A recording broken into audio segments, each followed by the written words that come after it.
Like और share करके ज़्यादा से ज़्यादा सपोर्ट करें, जिससे कि आगे भी मैं आपको वीडियो अपलोड करवाता रहूं।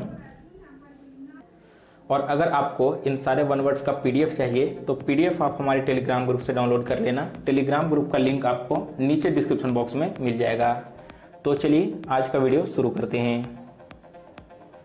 तो देखो, पहला क्वेश्चन है, a person with a long experience of N occupation. एक ऐसा व्यक्ति जिसे किसी खास व्यवसाय के बारे में एक लंबा एक्सपीरियंस हो, यानी कि जो उसमें बिल्कुल माहिर हो, तो ऐसे व्यक्ति को हम क्या बोलेंगे। देखिए दोस्तों, वन वर्ड को याद करने का तरीका क्या है। जैसे मैं आपको यहाँ पर क्वेश्चन बताता हूँ तो सबसे पहले आप खुद से कोशिश करना इसका आंसर खोजने की, और फिर जब मैं आपको इसका आंसर बताऊँगा तब आपको यह क्वेश्चन बिल्कुल अच्छे से याद हो जाएगा।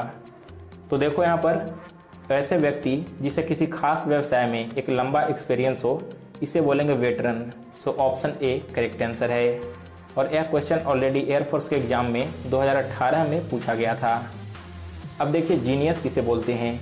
तो एक ऐसा व्यक्ति जिसका IQ लेवल बहुत हाई हो या फिर जो बहुत ज़्यादा इंटेलिजेंट हो, वैसे व्यक्ति को हम जीनियस बोलेंगे।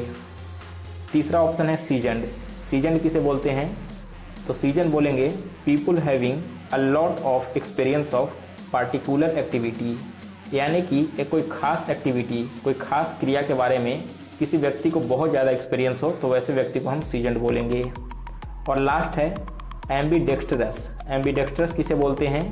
तो यह बोलते हैं वैसे व्यक्ति को जो बोथ हैंड इक्वली, यानी कि अपना जो दोनों हाथ है वो इक्वली यूज करे। कहने का मतलब क्या है कि जो अच्छे से छल कपट जानता हो, वैसे व्यक्ति को हम बोलते हैं एम्बीडेक्स्ट्रस। तो यहाँ पर मैंने आपको 4 वर्ड्स का मतलब समझाया है। आप सारे वर्ड्स को याद करते चलिए, और अगर एक बार में याद नहीं होता तो पेपर और पेन निकाल कर बैठ जाइए और सारे वन वर्ड्स यहाँ पर आप नोट डाउन करते चल सकते हो। चलिए अब सेकंड क्वेश्चन देखते हैं। तो देखिए, सेकंड क्वेश्चन है, वर्ड्स रिटन ऑन टॉम्ब। आपने देखा होगा कि अगर किसी व्यक्ति या फिर किसी राजा महाराजा का मकबरा है तो उस मकबरे पर उस व्यक्ति के बारे में कुछ लिखा होता है। उस वर्ड को जो वहाँ पर लिखा होता है क्या बोलते हैं। तो वैसे वर्ड को बोला जाता है एपिटैफ, यानी कि ऑप्शन बी करेक्ट आंसर है।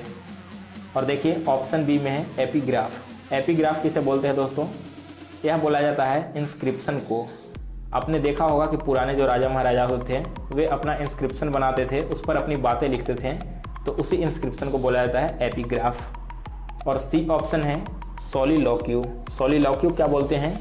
इसका मतलब होता है हिंदी में आत्मभाषण। मान लो आप किसी मंच पर कोई नाटक कर रहे हो, तो आपको कोई भाषण यानी कोई स्पीच बोलने के लिए कहा गया है, तो उसी भाषा को क्या बोलेंगे हम, उसे बोलते हैं सोलिलोक्यू, जिसे हिंदी में आत्मभाषण बोलते हैं और इंग्लिश में मोनोलॉग बोला जाता है। चलिए अब अगला देखते हैं। तो देखिए, अगला क्वेश्चन है, something no longer in use, यानी कि कुछ ऐसी वस्तु जो बहुत समय से उपयोग में नहीं आया हो, उसे बोलते हैं obsolete. So option C correct answer है। ऑप्शन ए में है डीसोलेट। तो डीसोलेट बोलते हैं दोस्तों इम्प्टी जगह को, खाली जगह पर जहाँ पर कोई भी आदमी नहीं रहता हो, कोई भी पीपल नहीं रहते हों, वैसे जगह को बोलेंगे हम डीसोलेट। ऑप्शन बी है ऑब्सोल्यूट। एब्सोल्यूट किसे बोलेंगे। एब्सोल्यूट का मतलब होता है टोटल या फिर कंप्लीट, यानी कि पूर्ण रूप से। और डी ऑप्शन है प्रिमिटिव। प्रिमिटिव का मतलब है अर्ली स्टेज का, यानी किसी भी चीज़ का जो डेवलपमेंट होता है ना, उसके अर्ली स्टेज को हम प्रिमिटिव बोलते हैं। चलिए नेक्स्ट देखते हैं, question number 4। A person who opposes war और मिलिट्री फोर्सेस, यानी कि कोई ऐसा व्यक्ति जो युद्ध को टालना चाहता हो या फिर मिलिट्री फोर्सेस को अपोज करता हो, इसे टालना चाहता हो, तो वैसे व्यक्ति के लिए वन वर्ड यूज किया जाता है पैसिफिस्ट का, यानी कि बी ऑप्शन करेक्ट आंसर है। और पैसिफिस्ट को हिंदी में हम लोग बोलते हैं शांतिवादी। देखिए, ऑप्शन ए है फैसिस्ट। तो फैसिस्ट क्या बोलते हैं। फैसिस्ट वैसे व्यक्ति को बोलते हैं जो कि एक सरकार को सपोर्ट करे, एक गवर्नमेंट को सपोर्ट करे जिस गवर्नमेंट का कोई भी अपोजिशन नहीं हो। ऑप्शन सी है नैर्सिसिस्ट। तो दोस्तों, नैर्सिसिस्ट बोला जाता है people having habit of admiring himself, यानी कि कोई ऐसा व्यक्ति जिसे अपनी ही प्रशंसा करने की आदत हो, जो हमेशा अपनी प्रशंसा करते रहता हो, वैसे व्यक्ति के लिए हम वन वर्ड यूज करते हैं नैर्सिसिस्ट। और फैटलिस्ट वर्ड यूज किया जाता है वैसे व्यक्ति के लिए जो अपनी किस्मत में विश्वास रखते हों, यानी कि ones who believe in fate. Fate का मतलब किस्मत होता है, तो वैसे व्यक्ति के लिए हम फेटलिस्ट वर्ड का यूज करेंगे। नेक्स्ट है question number 5, fear of being enclosed in a small close shape, यानी कि एक छोटे बंद कमरे में बंद हो जाने का डर जो होता है ना, वैसे उस डर को क्या कहते हैं? वैसे डर को बोला जाता है क्लस्ट्रोफोबिया, यानी कि ऑप्शन बी करेक्ट आंसर है। ऑप्शन ए है एगोराफोबिया। तो दोस्तों एगोराफोबिया कैसे यूज करते हैं? यह यूज करते हैं people having fear of being in public place which has many people, यानी कि पब्लिक प्लेस जहां पर बहुत सारे लोग जमा हों, वैसे जगह पर जाने से अगर कोई व्यक्ति डरता है तो उस डर को हम बोलेंगे एगोराफोबिया। और देखिए ऑप्शन सी है जेनोफोबिया। जेनोफोबिया क्या कहते हैं? अगर कोई व्यक्ति किसी दूसरे देश के व्यक्ति से डरता हो तो उस डर को नाम दिया जाता है जेनोफोबिया। ऑप्शन डी है पैरोनिया। पैरोनिया किसे कहते हैं? यह कहा जाता है fear of the people without any reason, यानी कि अगर आप किसी व्यक्ति से डर रहे हैं बिना किसी रीजन के तो इस डर को पैरानोबिया बोला जाता है। नेक्स्ट है क्वेश्चन नंबर 6। छठा क्वेश्चन देखिए क्या है। One who has become dependent on drugs और समथिंग, यानी कि कोई ऐसा व्यक्ति जो ड्रग्स पर या फिर किसी नशीले पदार्थ पर बिल्कुल डिपेंडेंट हो गया हो, उसे क्या बोलेंगे? तो इसके लिए वन वर्ड यूज किया जाएगा एडिक्ट का, यानी कि ऑप्शन सी करेक्ट आंसर है। देखिए ऑप्शन ए में है एडेमेंट। तो देखिए एडेमेंट बोला जाता है दोस्तों वैसे व्यक्ति को जो बिल्कुल यह ठान चुके हैं, यानी कि डिटरमाइंड कर चुके हैं कि वे अपना स्वभाव यानी कि अपना माइंड नहीं चेंज करेंगे, तो वैसे व्यक्ति को हम एडेमेंट बोल सकते हैं। ऑप्शन बी में एडिक्ट। एडिक्ट का मतलब है कोई ऑफिशियल ऑर्डर जो कि किसी अथॉरिटी के द्वारा जारी किया जाता है, इस ऑर्डर को हम बोलेंगे एडिक्ट।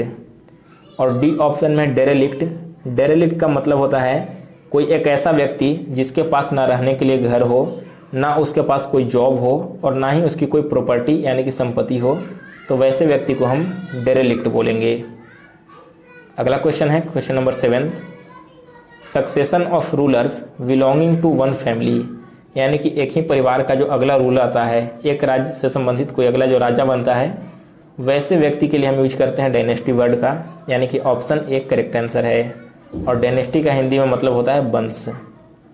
ऑप्शन बी है लीनेज। लीनेज का मतलब है दोस्तों series of family that comes originally. यहाँ पर देखिए ऑप्शन ए और बी में अंतर क्या है उसे समझिए। ऑप्शन ए यानी कि डायनेस्टी कब यूज किया जाता है? जब कोई राजा का जो बेटा हुआ ना वो आगे चल के राजा बना, तो इस जो सीरीज चल रही है इस सीरीज को बोलते हैं डायनेस्टी। लेकिन अगर कोई कॉमन फैमिली है उसका बेटा आगे चल के फिर से अपने वंश को आगे बढ़ाता है, तो वैसे सीरीज को हम लीनेज बोलेंगे। ऑप्शन सी है एंसेस्ट्री। एंसेस्ट्री का मतलब है फैमिली और race that you come from, यानी कि आपके जो पूर्वज हुए उस पूर्वज के जो रेस हैं, यानी कि जिस जाति धर्म या फिर कुल से आप बिलोंग करते हो, तो इस सीरीज को हम एंसेस्ट्री बोलेंगे। और प्रोगेनी किसे बोला जाता है? प्रोगेनी बोला जाता है किसी भी छोटे बच्चे को, चाहे वो फिर जानवर का हो, इंसान का हो या फिर छोटे पेड़ पौधे हों, उन सभी यंग वंश के लिए हम यूज करते हैं प्रोगेनी वर्ड का। नेक्स्ट है क्वेश्चन नंबर 8। 8 नंबर क्वेश्चन है to cut something into 2 pieces, यानी कि किसी वस्तु को 2 भागों में काट देना। इसके लिए वन वर्ड यूज करेंगे सेवर का, यानी कि बी ऑप्शन करेक्ट आंसर है। और देखिए बाकी के जो सेवर यहाँ पर है इन सभी का मतलब क्या है। ऑप्शन ए में है सीवर, जिसका मतलब होता है बहुत ही ज़्यादा खराब कंडीशन, यानी कि एक्सट्रीमली बैड और सीरियस कंडीशन। सी ऑप्शन में जो सीवर है, इस सीवर का मतलब होता है अंडरग्राउंड पाइप, जिसके द्वारा घर का, फैक्ट्री का या फिर किसी दुकान वगैरह का कचरा ले जाया जाता है, यानी कि आप इसे हिंदी में नाली बोल सकते हो। और डी ऑप्शन में है सो। सो का मतलब होता है पेड़ पौधे के बीज को अंडरग्राउंड रोपना, यानी कि लगाना। नेक्स्ट है question number 9। A person who is unable to pay his डेप्ट, यानी कि कोई एक ऐसा व्यक्ति जो अपना कर्ज चुकाने में सक्षम नहीं हो, वैसे व्यक्ति को हम बोलेंगे इंसॉल्वेंट। और इंसॉल्वेंट को इसे हिंदी में आप दिवालिया बोल सकते हो, यानी कि जिसके पास पैसा नहीं बचा हो कि वो अपना कर्ज वापस कर सके। ऑप्शन ए में है सॉल्वेंट। सॉल्वेंट का मतलब क्या होता है? वैसा व्यक्ति जो अपना कर्ज चुकाने में सक्षम हो, यानी कि उसके पास इतने पैसे हों कि वो अपना कर्ज चुका सके, वैसे व्यक्ति को हम सॉल्वेंट बोलेंगे। इसके बाद है ऑप्शन बी में बैंकर। तो बैंकर किसे बोला जाता है? मान लो कोई व्यक्ति जिसका अपना खुद का बैंक हो, या फिर कोई ऐसा व्यक्ति जो किसी बैंक में जॉब करता हो, तो इस तरह के व्यक्ति को हम बैंकर बोलते हैं। और डी ऑप्शन है लेंडर। लेंडर का मतलब होता है उधार देने वाला, यानी कि जो दूसरे व्यक्ति को उधार देता है वैसे व्यक्ति को लेंडर बोलेंगे। नेक्स्ट है क्वेश्चन नंबर 10 नंबर क्वेश्चन क्या है? A person coming to a foreign land to settle there, यानी कि कोई एक ऐसा व्यक्ति जो फॉरेन लैंड में जा रहा हो, दूसरे देश में जा रहा हो, वहां पर अस्थायी निवास करने, सेटल हो जाने, तो वैसे व्यक्ति के लिए वन वर्ड यूज किया जाता है इमिग्रेंट का। So option A correct answer है, और इमिग्रेंट का मतलब होता है अप्रवासी। ऑप्शन बी में एमिग्रेंट। एमिग्रेंट का मतलब क्या होता है? Person who leaves his country to live in other. अब देखो यहां पर समझो ऑप्शन ए और बी में डिफरेंस क्या है। मान लो किसी दूसरे देश से व्यक्ति भारत में आ रहे हो सेटल होने, तो हम उसे इमिग्रेंट बोलेंगे। लेकिन अगर भारत का कोई व्यक्ति किसी दूसरे देश में सेटल होने जा रहा हो, तो वैसे व्यक्ति को भारत में एमिग्रेंट बोला जाएगा। तो इन दोनों के बीच का डिफरेंस आप लोग ध्यान रखिएगा। ऑप्शन सी में है टूरिस्ट। टूरिस्ट तो बिल्कुल इजी वर्ड है, जिसका मतलब है कोई व्यक्ति जो ट्रेवल करता है किसी दूसरे जगह पर, उसे टूरिस्ट बोलते हैं। और डी ऑप्शन है सेटलर। सेटलर का मतलब ही बिल्कुल फर्स्ट और सेकंड ऑप्शन जैसा ही है। सेटलर का मतलब होता है कोई व्यक्ति किसी दूसरे देश में या फिर किसी दूसरे रीजन में जाकर सेटल हो जाए, अस्थायी निवास कर ले, उसे बोलेंगे हम सेटलर। यहाँ पर फर्क सिर्फ इतना होता है कि सेटलर या तो अपने ही देश में एक जगह से दूसरे जगह सेटल हो सकते हैं, या फिर दूसरे देश में भी जा सकते हैं। सो गाइज, आज के वीडियो में बस इतना ही। आपको हर दिन एक वीडियो में टॉप 10 वन वर्ड सब्स्टिट्यूशन करवाया जाएगा, तो आप किसी भी दिन इस वीडियो को मिस मत करिए। यहाँ पर करवाए गए सारे क्वेश्चंस आपके एग्जाम के पॉइंट ऑफ व्यू से काफ़ी इंपॉर्टेंट होते हैं। तो अगर आपको आज का वीडियो पसंद आया हो तो इस वीडियो को लाइक और शेयर करें। जो इस चैनल पर पहली बार विजिट कर रहे हैं वे लोग इस चैनल को सब्सक्राइब करके बेल नोटिफिकेशन को ऑन कर लें। और जिन लोगों ने अभी तक हमें इंस्टाग्राम पर फॉलो नहीं किया है, मेरा इंस्टा आईडी आपको स्क्रीन पर दिख रहा है, इस आईडी से आप हमें फॉलो भी कर लें।